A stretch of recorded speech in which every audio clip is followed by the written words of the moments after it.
Okay, folks, TNT Auto Works back with you. We're glad you could join us today. Today we're going to change the oil on this Craftsman riding mower. So come on in here and join us. We're going to put some conventional oil in because synthetic was not, designed for this type of engine. This engine wasn't designed for synthetic. I've got my own opinion on it. I'll get into it in a minute. Anyway, we got our universal wrench right here. We're going to back this off. We've already got our oil pan down here. We've got her up on a lift just a little bit. So let's get this bolt out of here. It's got one of these. Somebody has put on one of these. I'm going to order the proper thing for this, but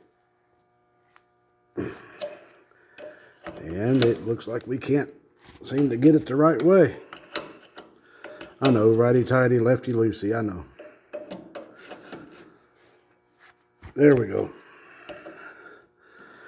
So we're going to let all this drain into this pan. We've got it sitting under the mower here. And we're going to change the oil filter too. There we go. We'll just let her drain. Oh yeah. She needs drained.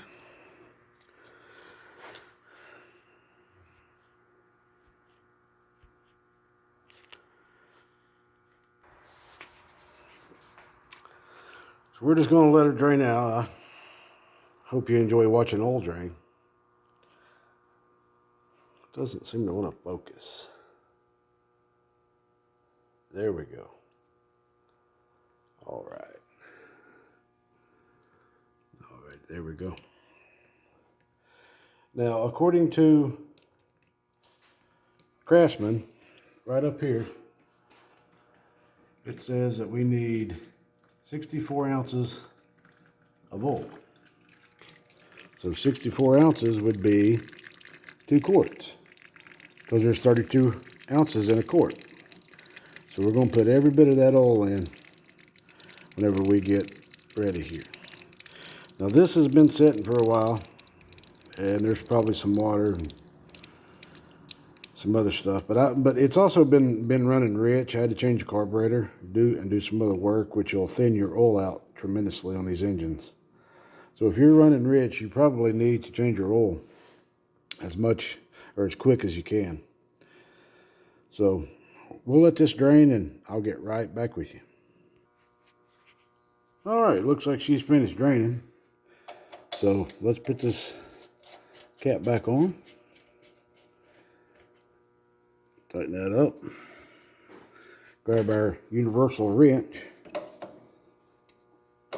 The wrench that fits all square nuts. And we tighten her back up. Now, like I said, I really don't like these. I've seen them done 100 times or more. You know, there's 5 out of 4 people always do that. So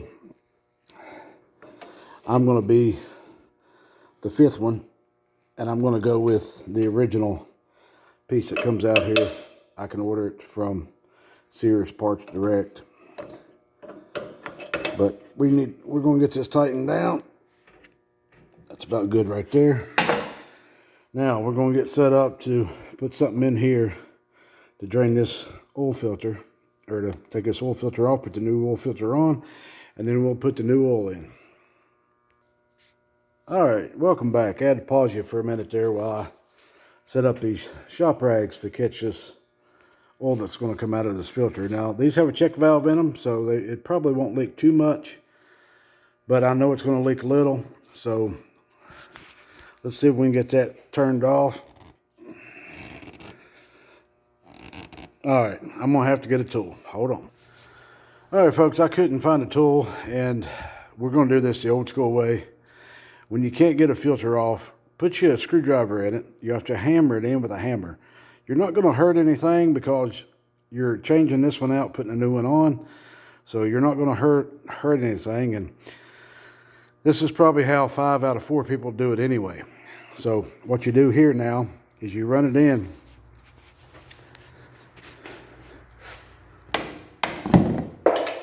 Well, you have to hold on to it when you do it.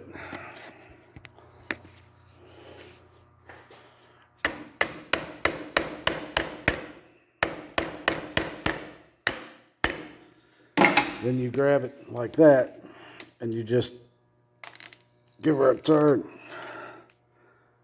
All right, so now we got it to where we can turn. That's the old school way of doing it. Now you should be able to get in here and turn it by hand to get it off. Don't know why it's so locked in there. It's so tight.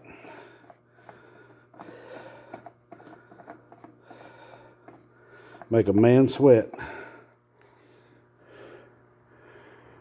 All right, so let's go ahead and pull this one. Rag, put it down there.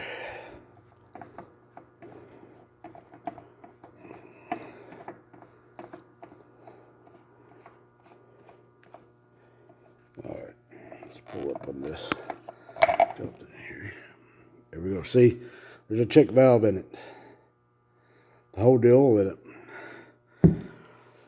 All right, so now what we got to do is we got to clean all this up.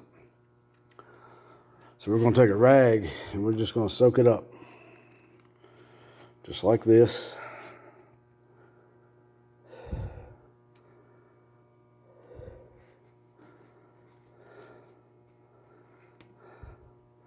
Try to get as much of that out of there as you possibly can.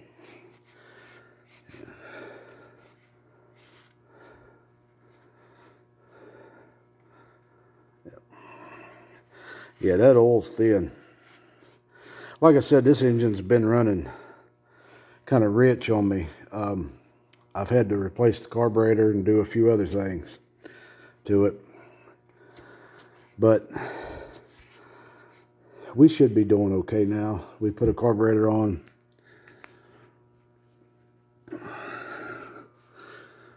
Change the filter. I've got another video where I talk about that. My previous video, if you'll go back in and look, where I talk about what I did. I don't understand why Kohler put these filters standing up in such a way as that. I'm going to clean that off. Let me grab some spray. Okay, we're just going to spray this down with some carbon choke cleaner. It won't hurt a thing. So we'll spray this down just like that. And we'll take one of our rags and we're going to clean everything off of this housing here. I hope you can see what I'm doing. We'll soak up the rest of that down in there. Take our screwdriver and get down in there.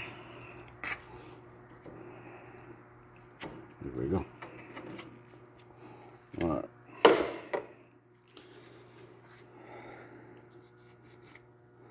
Good.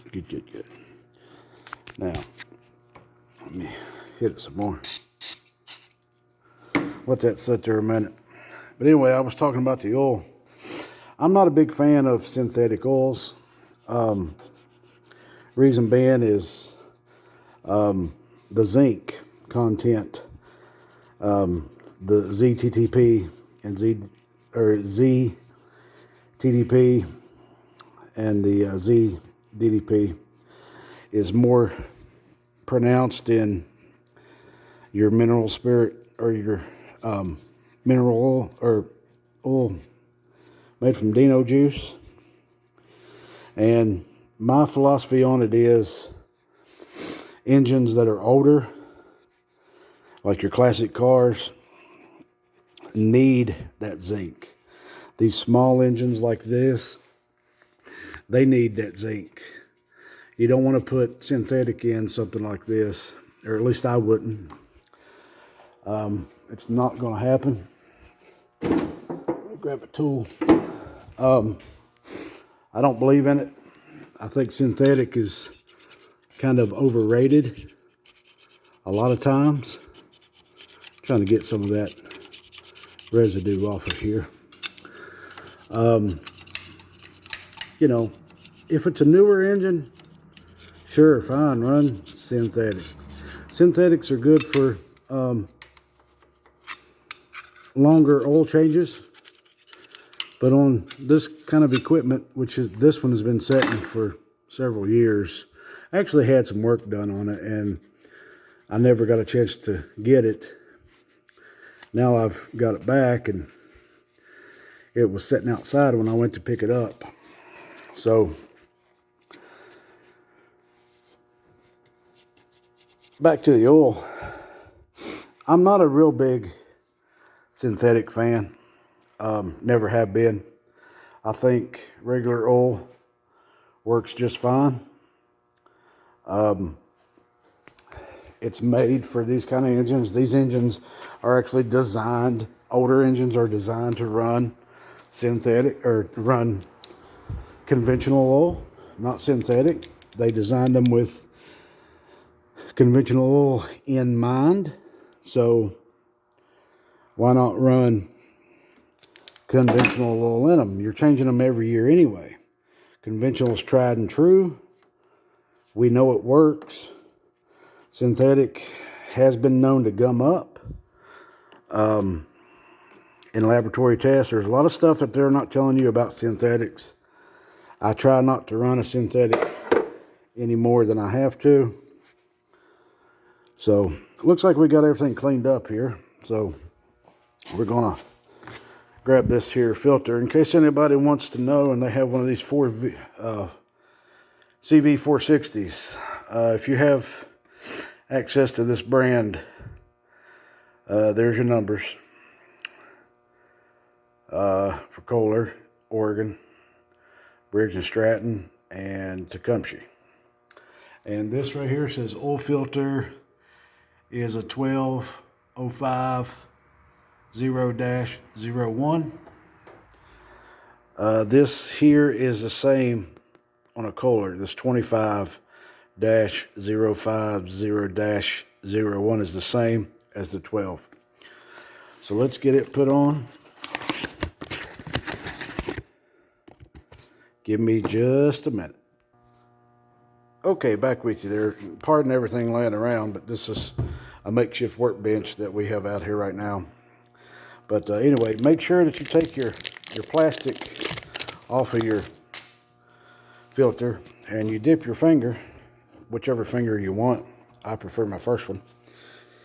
And you make sure to rub oil all around this gasket so she's nice and wet. You like it when she's wet. I like it when she's wet. There we go. So now we're going to take it over here. We're going to lay her down a minute on the mower. I'm going to grab my rag here, wipe my slicky fingers off, or finger off.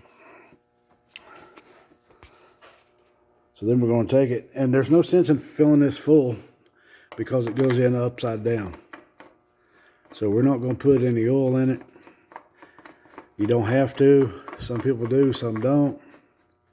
We're going to let her pump in there like she's supposed to. We just hand tight. Not the way that the other one was. So now we got a new filter on. We got the oil changed. Now we're going to come over here on this side. Move my tool. Yeah, move my tool. And we're going to put some oil in her. Some motion lotion. Alrighty. So here we go.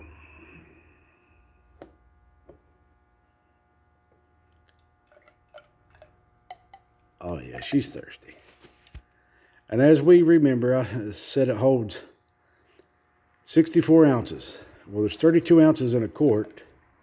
So that would be 2 quarts of oil of sweet Dino juice conventional motor oil.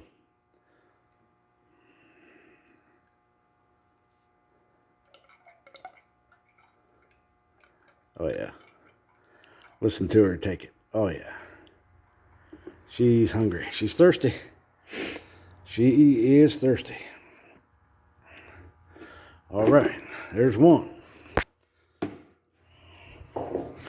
Let me grab the other quart. And we'll do the same thing.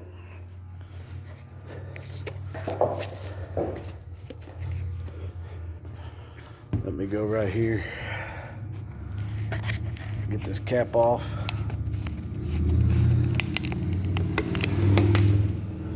There we go. Sound like somebody running up down the road on a Harley Davidson. One of them there Harleys. No funnel needed. Just pour it right on in, not spill a drop. 64 fluid ounces of sweetness. Right here, look at that. Oh yeah.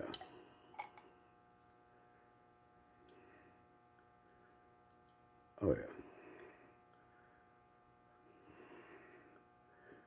So there we go. We got 64 ounces of oil.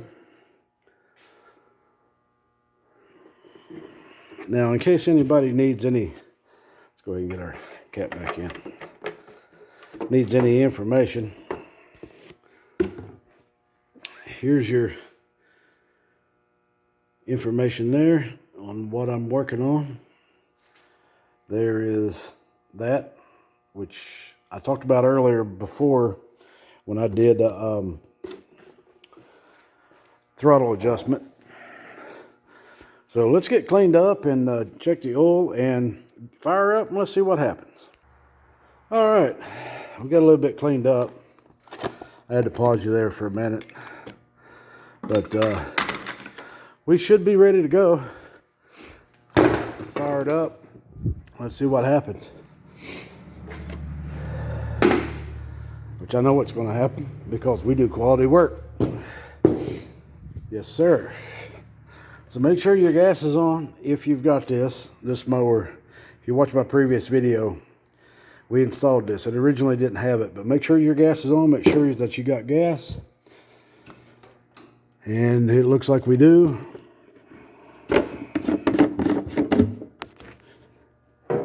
Yes, we have gas.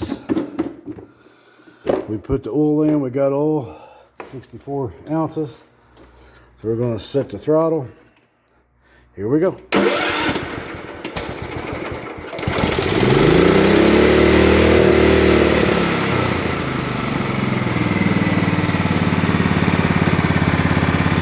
Oh yeah, she's sounding a whole lot better, a whole lot quieter.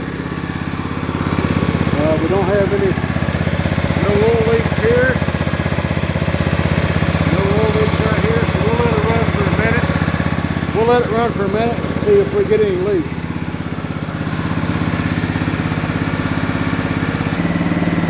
And there it is, folks. She's running nice and smooth. We've got no leaks. And no leaks. We are good.